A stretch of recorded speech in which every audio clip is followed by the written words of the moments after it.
नमस्कार दोस्तों, स्वागत है आप सभी का YFM सिक्योरिटी में। चलिए आज देखते हैं कि आईपी कैमरे को परचेज करते समय हमें किन बातों का ध्यान सबसे ज़्यादा देनी चाहिए। हालांकि ये एक बहुत बड़ा विषय है, मैं सबको अलग अलग डिवाइड मैं कर रहा हूँ। जैसे कि 2 MP का मैंने किया, 4 MP का मैंने किया, NVR का मैंने किया। तो आज मैं आपको बताऊंगा कि आईपी कैमरे को परचेज करने से पहले कुछ बातें, कुछ बारीक चीज़ें अगर आप ध्यान में रखेंगे तो निश्चित तौर पे एक सस्ते प्राइस में बढ़िया आईपी कैमरा आप परचेज कर पाएंगे। क्योंकि कुछ ऐसी ज़रूरतें हैं जो आपको ध्यान में रखनी है आईपी कैमरे को परचेज करने से पहले। अगर वो ज़रूरत आपको फुलफ़िल नहीं करती वो कैमरा, तो आप नहीं परचेज कीजिए। अगर फुलफ़िल करती है और सस्ते में वो चीज़ें नहीं पड़ जाती तो आप सस्ता वाला परचेज कीजिए, महंगा परचेज करने की कोई ज़रूरत नहीं। क्योंकि अननेसेसरी अगर कोई फीचर्स अगर आपको नहीं चाहिए तो फ़ायदा नहीं है कि ऐसे ही कैमरे को परचेज करके आपको, क्योंकि आप उसका यूज़ ही नहीं कर पाएंगे। सबसे पहले आईपी कैमरे को परचेज करने से पहले सबसे पहले हिकविज़न में आपको 2 चीज़ें ध्यान में देनी है। 2 चीज़ें ध्यान में देनी है। जो सबसे पहला है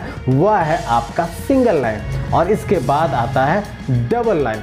तो सिंगल लाइन और डबल लाइन अगर ये डिफ्रेंशिएट आप कर लिए तो आप मैक्सिमम लगभग 80% आप समझ में आ जाएगा आपको कि आईपी कैमरा कौन सा आपके लिए बेहतर है। सिंगल लाइन मैंने आपको पहले ही बताया, मैं एक बार फिर से मैं बता दूं कि no SD card storage support करेगा, नो रीसेट बटन, कोई रीसेट बटन नहीं है। आपको वेब ब्राउज़र के थ्रू, ऐसे DP टूल्स के थ्रू ही पासवर्ड वगैरह जो है रीसेट वगैरह करने पड़ेंगे।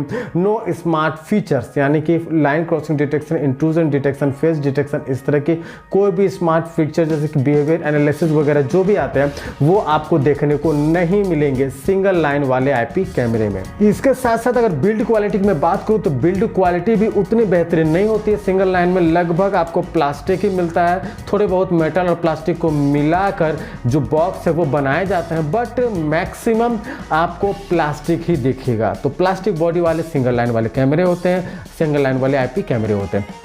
यही चीज़ है डबल लाइन में, जो भी नो है सारी चीज़ें यस होती है, यानी कि SD card support, reset button, smart function, face detection, password protection, heartbeat, इसके बाद और भी चीज़ें जो हैं बिहेवियर एनालिसिस वगैरह है, line crossing detection, intrusion detection, और भी चीज़ें, सारी चीज़ें आपको मिल जाएंगी सेकंड लाइन में।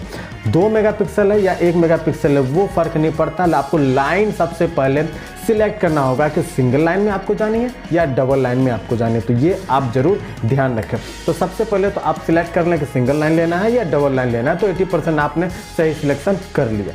अब आगे आते हैं जो दोनों में होती है वो आपको ध्यान में देनी है। क्या उसका ज़रूरत आपको है, क्या उसका इंपॉर्टेंस अगर आपको है, अगर है तो फिर आप उस पैमाने के आधार पर अपने आईपी कैमरे को चूज कर सकते हैं। 4 महत्वपूर्ण बातें: वाटरमार्क, WDR, मेगापिक्सल और ROI। यानी कि ये आपके कैमरे में सिंगल हो या डबल हो आपने चूज तो कर लिया, बट ये चीज़ें आपको ज़रूरत है कि नहीं। वाटरमार्क बहुत ज़रूरी है, क्योंकि अगर कोई लीगल एविडेंस की ज़रूरत पड़ती है तो वहाँ पर अगर कोई छेड़छाड़ होता है तो वो वाटरमार्क फॉर्मूले से ही पता चलता है कि वो वीडियो के साथ छेड़छाड़ हुई है या नहीं हुई है। तो फॉरेंसिक लैब में ये चीज़ें पता चल जाती है, इसलिए वाटरमार्क वाला कैमरा आपके लिए बहुत ज़रूरी है। इसके बाद आता है WDR, वाइड डायनेमिक रेंज। यह भी बहुत इंपॉर्टेंट पार्ट है, क्योंकि ये सेकंड लाइन में लगभग मिलता है, सिंगल लाइन में कुछ एक कैमरे को छोड़ दें तो WDR वहाँ नहीं मिलती।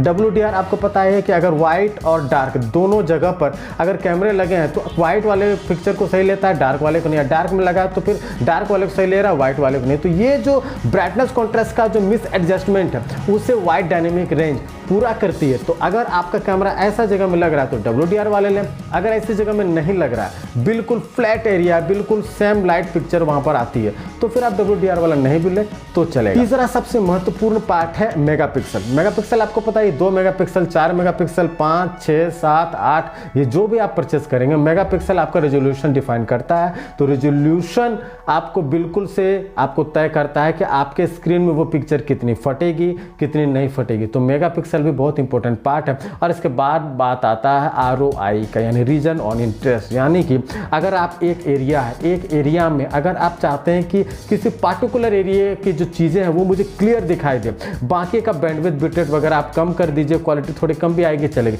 बट उस एरिया का थोड़ा बिटरेट वगैरह बढ़ा कर रखें ताकि बेस्ट क्वालिटी आपको मिल सके। तो यही होता है ROI, जो कि 1 फिक्स्ड रीजन में आपको मैक्सिमम देखने को मिलता है। अगर आप सेकंड लाइन में आते हैं तो 4 फिक्स्ड रीजन में भी होता है, यानी कि 4 एरिया को आप सिलेक्ट कर सकते हो। तो यह भी एक बहुत महत्वपूर्ण आधार है जिससे कि आप चूज कर सकते हैं कि अगर ये आपको चाहिए या नहीं चाहिए। तो कैमरे में ये चीज़ें आप जरूर देखिए, ये फीचर्स जरूरी है आपके लिए या नहीं है। अब बात आता है NVR। अब NVR के आधार पर आप कैसे सिलेक्ट करें। आपने अगर NVR सिलेक्ट कर लिया है E1 वाला, इकोनॉमिक वाला, तो भैया वहाँ 2 से 4 के बीच का ही सपोर्ट करेगा, तो वहाँ 8 आप नहीं लगा सकता। तो आप NVR पर भी आप ज़्यादा ध्यान दें, आपका NVR कैसा है, NVR किस तरह का है। स्टैंड अलोन अगर आप ले रहे हैं तो आपको सेकंड लाइन में जाना होगा, क्योंकि SD कार्ड वहाँ पर ऑप्शन मिलता है। बट अगर आपको वो नहीं चाहिए तो NVR आपका कौन सा है वो बहुत मैटर करता है। NVR के लिए मैंने आपको बता दिया, NVR बाइंग गाइड जो है मैंने वीडियो बनाया, तो आप उसे देख लीजिएगा, NVR समझ में आ जाएगी। तो NVR पे जिस तरह के कैमरे सपोर्ट करते हैं वैसे कैमरे आपको परचेस करने होंगे। तो उम्मीद करता हूँ कि ये वीडियो आपको काफ़ी हेल्प करेगी यह सिलेक्ट करने में कि IP कैमरे परचेस करने से पहले हमें किन किन बातों का ध्यान देनी चाहिए। चैनल को सब्सक्राइब जरूर कर दीजिएगा, वीडियो को लाइक जरूर कर दीजिएगा दोस्तों। धन्यवाद।